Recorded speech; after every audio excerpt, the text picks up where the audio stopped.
So hello everyone, welcome to Russell Arena. So guys, इस video में हम बात करने वाले हैं डब्ल्यूडब्ल्यू से बहुत सारे अमेजिंग न्यूज़ के बारे में जो कि आपको शॉक भी कर देगी। तो बिना किसी तरह की वीडियो को शुरू करते हैं। सो गाइस, हमारे आज की जो पहली न्यूज़ होने वाली है वो होने वाली है बेकी लिंच से रिलेटेड। जी हाँ गाइस, बेकी लिंच ने फाइनली रिवील किया कि जब उस इंडस्ट्री में जो नई नई आई थी तो उनका कहाँ पर जाने का मन था। तो गाइस, बेकी लिंच ने बताया कि उनका हमेशा से ही मन था कि वो TNA रेसलिंग में जाए और वो TNA रेसलिंग का अपना नाम कमाए, क्योंकि TNA रेसलिंग उस टाइम पर यानी कि जब वो नई नई इस इंडस्ट्री में आए थे रेसलिंग इंडस्ट्री में, तो उनका मन था कि वो TNA रेसलिंग में ही जाए, क्योंकि TNA रेसलिंग जो थी वो उस टाइम पे वुमेंस को काफ़ी अच्छे तरीके से ट्रीट करती थी मैचेस वाइज। तो उनको उस इंडस्ट्री में जाने का बहुत ज़्यादा मन था TNA रेसलिंग में। लेकिन बाद में जाके हमने देखा कि डब्ल्यूडब्ल्यू के साथ उन्होंने कॉन्ट्रैक्ट साइन किया, फिर वो NXT में गया और फिर वो मेन रोस्टर में आई। और अब हम पता है कि हमने द मैन के नाम से जानते हैं। वैसे आपको मैं बता देता हूँ कि बेकी लिंच का जो कॉन्ट्रैक्ट है वो 2 महीने के अंदर अंदर खत्म हो जाएगा, लेकिन मुझे नहीं लगता कि वो डब्ल्यूडब्ल्यू के अलावा कहीं और भी जाने वाली है, तो ये काफ़ी अच्छी बात है। अब गाइस, हम चलते हैं एक और अपडेट के ऊपर। तो गाइस, आज से ठीक 9 साल पहले कह सकते हो कि रेसलमैनिया 31 जो कि बहुत ज़्यादा मतलब अच्छी मानी जाती है, और आज ही के दिन रेसलमैनिया 31 को 9 साल हो चुके हैं। और आज ही के दिन हमने देखा था रैंडी ऑर्टन का वो मोस्ट आइकॉनिक आरकेओ जो कि उन्होंने सेथ रॉलिंस को हिट किया था। आज ही के दिन हमने देखा था कि जॉन सीना जो है वो US चैंपियनशिप जिन्होंने जीत ली है। और आज ही के दिन हमने देखा था कि आई गेस मेरे पर्सनली मेरे ओपिनियन में one of the best money in the bank caching हमने देखा था सेथ रॉलिंस का, जो कि उन्होंने कहा था ब्रॉक लेसनर रोमन रेंस के मैच में। तो कैसे लगी थी वो आपको?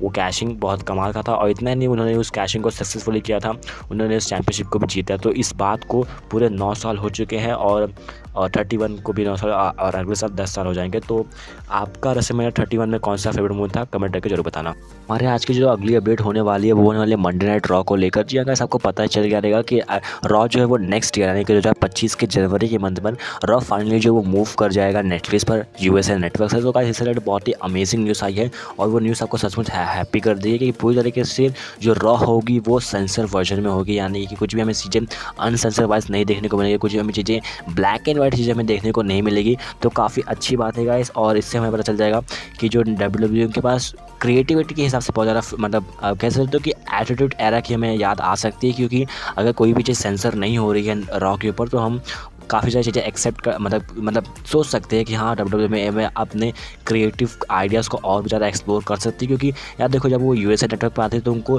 स्पॉन्सरशिप का ध्यान रखना पड़ता है, उनको बच्चों के लिए ध्यान रखना पड़ता है। लेकिन अगर यहाँ पर हम NXT की बात करें तो यहाँ पर NXT में हमें पूरी तरीके से हमें फ्रीडम रहेगा, यानी कि कोई भी चीज़ सेंसर नहीं होगी। तो काफ़ी अच्छी न्यूज़ है ये, और मैं भी पर्सन चाहता हूँ कि डब्ल्यूडब्ल्यू थोड़ा एटीट्यूड एरा में वापस आए, जो हमें ब्लडिंग जो हमने अभी इसी हफ्ते की बात कर लो, जो हमने देखा था रॉक और कोड्रोस का मूवमेंट बहुत ही ज़्यादा कमाल का लगा था। तो ये काफ़ी अच्छी न्यूज़ है, और आपको भी शायद से ये न्यूज़ हैप्पी कर देगी। तो गाइस, अब हम चलते हैं हमारे फाइनल न्यूज़ से, जो कि आपको डेफिनेटली शॉक कर देगी।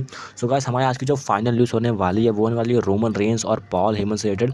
जी हाँ गाइस, मैं आपको बता देता हूँ कि आज से 4 साल, आज से नहीं, लेकिन हाँ इसी टाइम पर रोमन रेंस ने डब्ल्यूडब्ल्यू से अपना टाइम ऑफ ले लिया था जब कोविड ने हिट किया था। और हमें पता था कि डब्ल्यूडब्ल्यू ने अपनी जो रेसलिंग है यानी कि जितने भी मैचेस है उन्होंने परफॉर्मेंस सेंटर में कर दिया था, और पूरी तरीके से अरीना बंद हो गया था, पैंडेमिक चालू था, इसलिए कुछ भी प्रमोशन भी नहीं चल रहा था, और मतलब काफ़ी ज़्यादा डार्क टाइम माना जाता है डब्ल्यूडब्ल्यू के उस टाइम को। एंड उससे रिलेटेड एक बहुत ही शॉकिंग चीज़ हमें पता चली है कि पॉल हेमन जो कि उस टाइम पे रॉक के एग्जीक्यूटिव डायरेक्टर थे, आपको बता दो कि उनको 2019 में अपॉइंट किया था विंस मैकमैन ने रॉक के एग्जीक्यूटिव डायरेक्टर को, जहाँ पर जितनी भी क्रिएटिविटी चीज़ें थी वो पॉल हेमन के अंदर आती थी।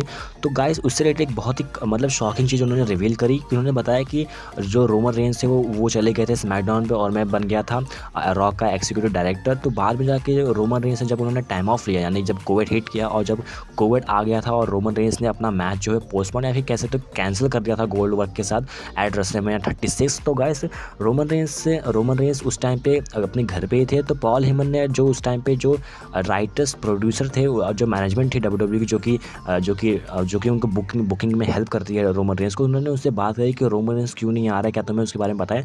तो गाइस, उन्होंने एक बहुत जो मैनेजमेंट थी जो कि प्रोड्यूसर्स थे, जो कि राइटर्स थे, उन्होंने एक बहुत ही शॉकिंग चीज़ रिवील करी, और उन्होंने कहा कि रोमन रेंस ने रिटायरमेंट ले ली है, वो नहीं आना चाहते हैं, और उनका मन मन अब हो चुका है कि वो रेसलिंग में अब कभी वापस ना आए। तो गाइस ये बहुत ज़्यादा शॉकिंग चीज़ उन्होंने रिवील करी। और अगर मैं सचमुच कहूँ कि तो यार देखो कोविड का टाइम बहुत ज़्यादा ख़राब टाइम था, क्योंकि कोई ज़्यादा मतलब अटेंडेंस नहीं थी, कोई एक ऑडियंस नहीं थी वहाँ पर WWE के पास जो कि वो जिनके सामने करे। इवन ब्रॉक लेसनर ने भी कहा था कि उनका भी मन हो चुका है। तो कह सकते हो कि बहुत ज़्यादा डार्क टाइम माना जाता है रेसलर्स के लिए, वो पैंडेमिक का टाइम जो कि बहुत ज़्यादा ख़राब था। और रोमन रेंस ने भी अपनी रिटायरमेंट ऑलमोस्ट कह सकते हो कि मतलब उन्होंने मना लिया था कि मुझे रिटायर होना है। तो ये काफ़ी ज़्यादा शॉकिंग चीज़ मुझे लगी जब मैंने इस न्यूज़ को पढ़ा। और अगर सचमुच अगर रोमन रेंस अगर रिटायर हो गए रहते तो सोचो WWE का आज मतलब क्या हुआ रहता। मतलब अगर देखो पिछले कुछ चार साल से मैं कहूँगा कि WWE का जो टॉप स्टार रहा है वो रोमन रेंस ही रहा है, जिस तरीके से उन्होंने पूरी तरीके से अपने रेन को कंटिन्यू किया।